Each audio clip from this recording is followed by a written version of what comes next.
Welcome back, Wolfpack. Verlis here. This is how to use Clefable and Wigglytuff. I was thinking about putting these two in the video together because they're both fairies that evolve with the Moonstone. So let's go and check out Clefable's stats. I would have to say that Clefable has some of the most deceptive stats in the game. I've already ridiculed Pokemon for not having like a 100 in base stat or anything like that, and Clefable's stats don't look that fantastic, but this does a couple things. It shows us the power of tankiness, as well as just that stats don't mean everything. Abilities, typing, movesets, like there's a lot of things that can come into play when really defining a Pokemon, but tanky Pokemon do have a bit of an edge because we don't have to worry about our 60 base speed since we're meant to take hits, and we're also going to be alright with our 95 base hit points. We're taking more hits than the average Pokemon, so then 70 attack doesn't matter, and 95 special attack, it's okay, but again, we're not looking for damage, so really all it needed was more tanky stats, but we can still work with what we have.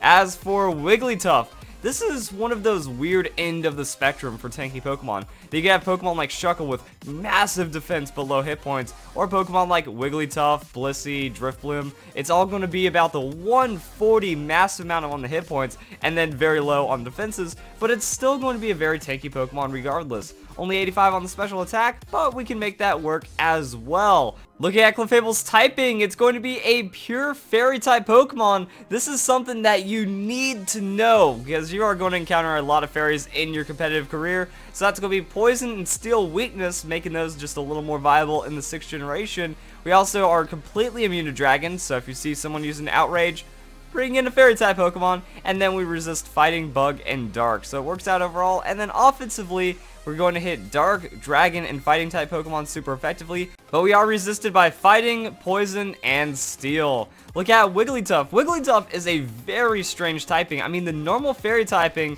not something that you see too often, but it's pretty much going to be the same as fairy, except that we don't have a resistance to fighting with our normal typing, and we also do gain an extra immunity to Ghost, so I would say it's a bit better. I would say that's a bit better. We're pretty much trading our fighting weakness for neutral hit and then gaining the ghost immunity. So you do have some more options to switch in on. And also just having an extra stab is pretty cool as well.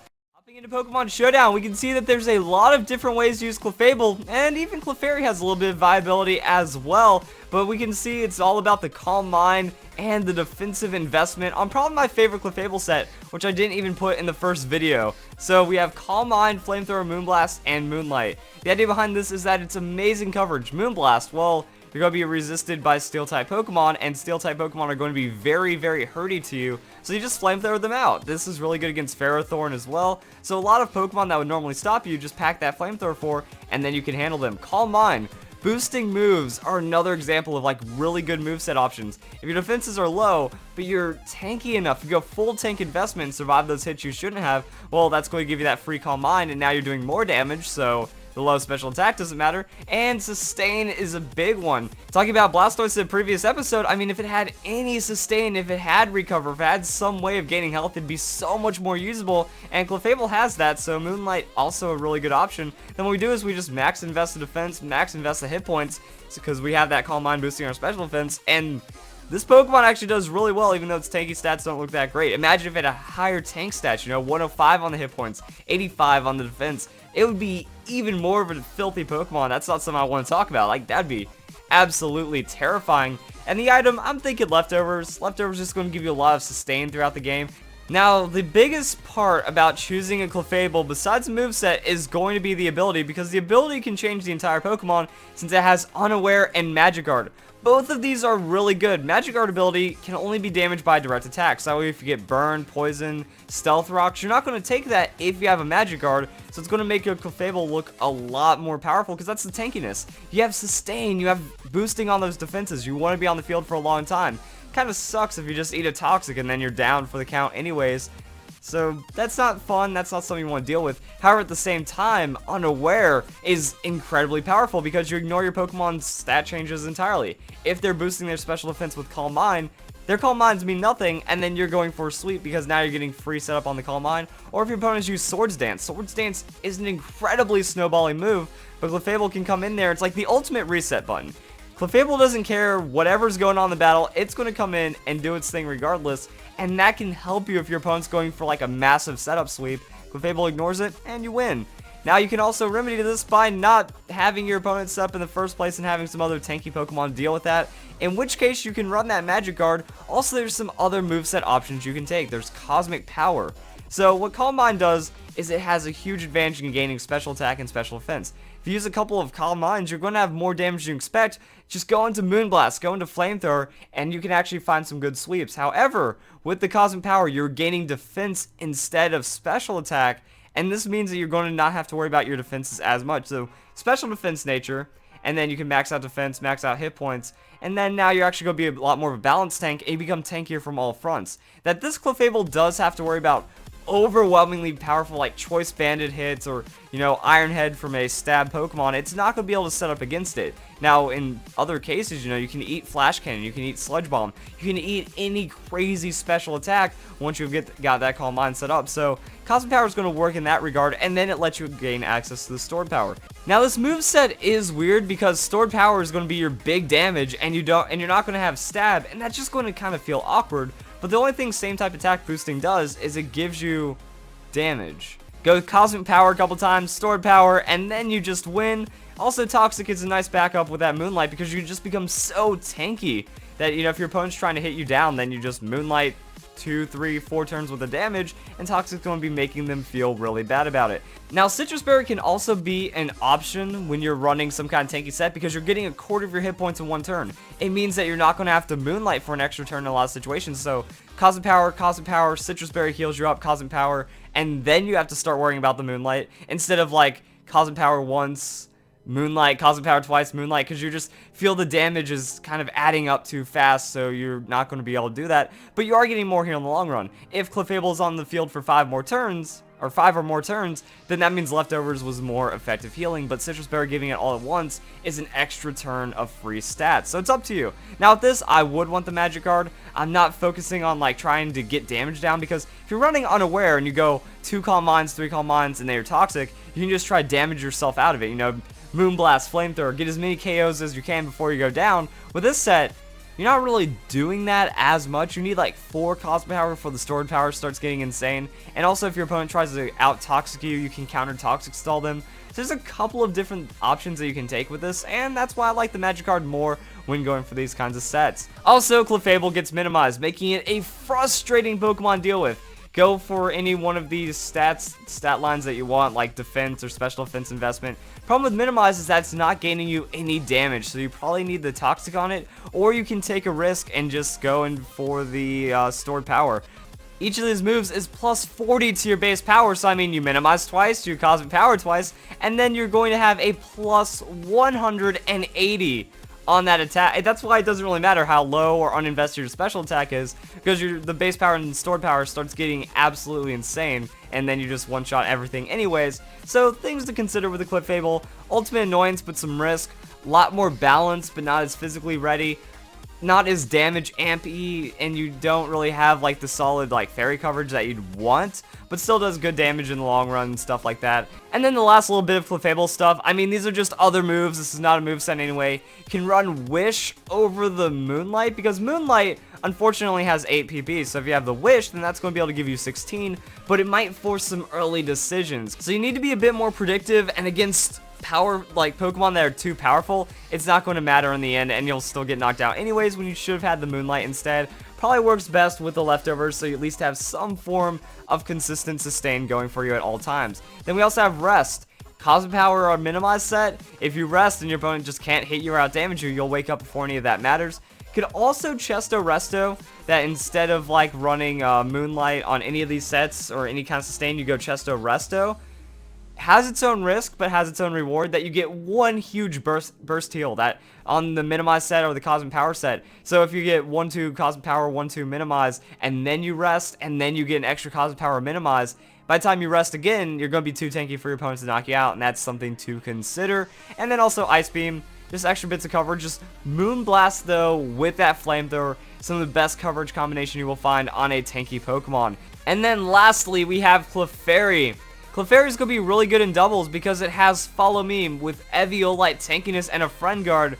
Absolutely insane. So Follow Me makes it to where the opponent has to attack your Clefairy, and that could be absolutely devastating. We've seen on Fan Fridays and a lot of other battle strategies on this channel that what you do is you use Belly Drum. You use your setup moves, you just go for free damage. Like, there's a lot of really great stuff that Follow Me allows, and then Clefairy is one of the best Pokemon for that because of the Friend Guard ability. Friend Guard makes it to where allies take 25% less damage, and the only thing that's going to get through the Follow Me are double hitting moves. So something like Heat Wave, something like Earthquake, which is already getting their damage cut down by 25%.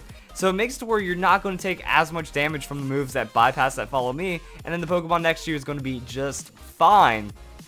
And that's what we're talking about. So we also have Heal Pulse, that way you can heal up an ally. Helping Hand to boost their damage even more. They go for Swords Dance. They go for any kind of stuff. They go like Tailwind into boosting, you know, whatever that Follow Me is allowing. Helping Hand is just going to lead more damage into that. And then you have Icy Wind. You just slow down your opponent a bit from there.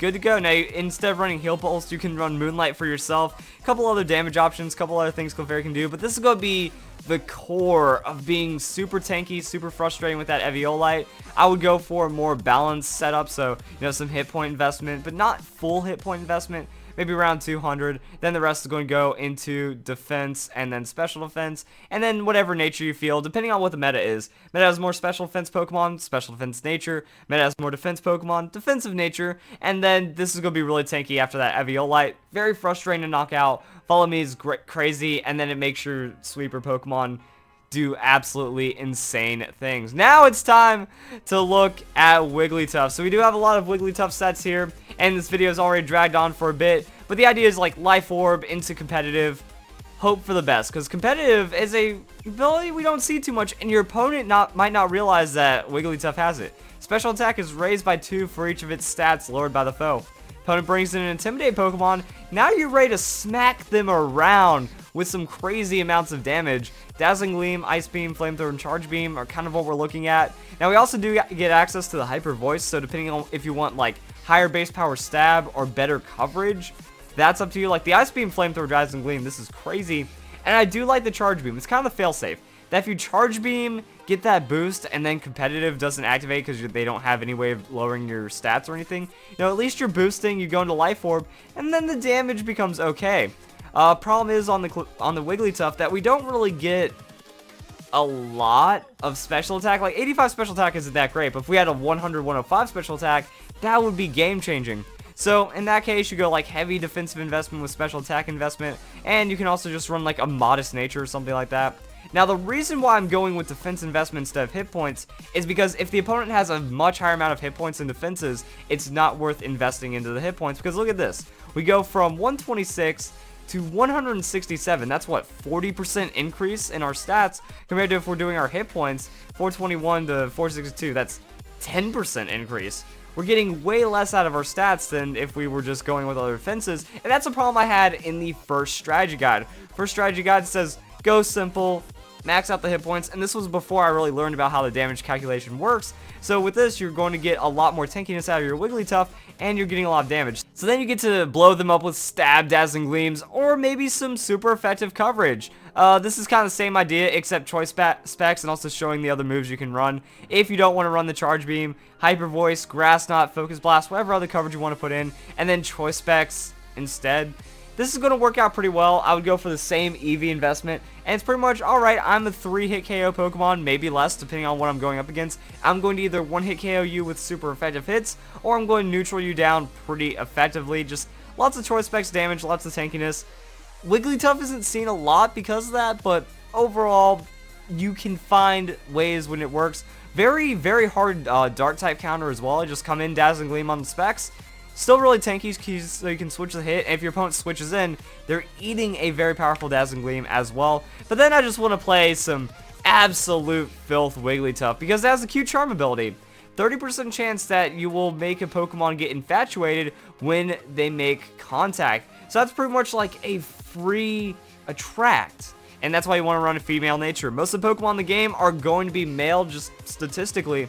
So if you have a male Pokemon on your opposing side of the field, you get that free attract if they make contact, and that's pretty crazy. So then you can just cheese it out. Swagger, Thunder Wave, Double Team. You know, the only way that they are doing damage is to themselves. So you really don't want to get hit by their boosted move, but at the same time, you know, if it's Q-Charm, 50% chance of infatuation. Double Team, now they're slower, or Thunder Wave, now they're slower than you. Double Team, that's going to be like 25% chance they miss. Swagger, that's going to be a 50% chance they miss. Bright Powder. So pretty much this is playing Wigglytuff as the ultimate hate. You switch it in. You go, alright, I'm going to bring in this Wigglytuff on a move that's going to make contact. They could get infatuated. After that, you know, you slow them down throughout the swagger, throughout the double team. Now you're just never going to get hit, and that's where things get pretty insane. And then we have Wish. At least we have Sustain.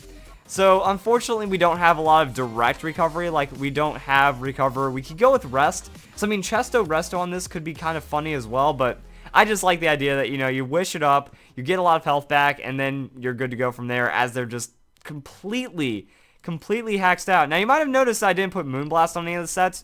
Wigglytuff doesn't get Moonblast, which is weird for a Fairy-type Pokemon. Did want to point that out right now. And then we also just have a Doubles Wigglytuff. So Wigglytuff in Doubles is going to be very supportive. I mean, you could use the Magic Coat.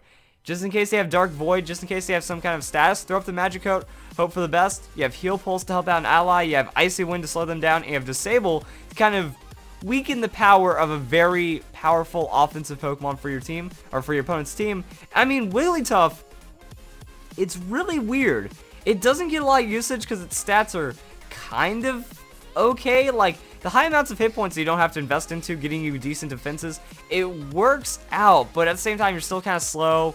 You still don't have reliable sustain. Your kit isn't that insane for, like, pressure. It's just really good for being kind of an annoyance. I mean, you can throw out the Swagger or the Thunder Wave in Doubles as well. I mean, Wigglytuff gets some cool things. Disable's a really nice touch, and then, like, on our egg moves, you know, we have that Perish Song, so you can run that. We get the Wish, so that helps out a bit. We have Gravity, Heal Pulse, and then we get a lot of other moves. That's where the Icy Wind comes in, Knockoff.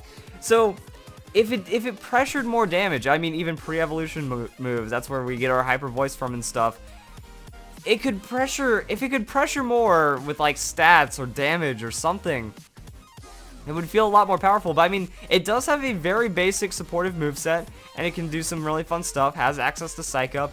So yeah, it's not the most powerful Pokemon, but it can find some use, and you can be really creative with it and make it work out. So if you guys enjoyed the video, how you use Clefable and Wigglytuff, hope you all have a nice day. Thank you very much for watching.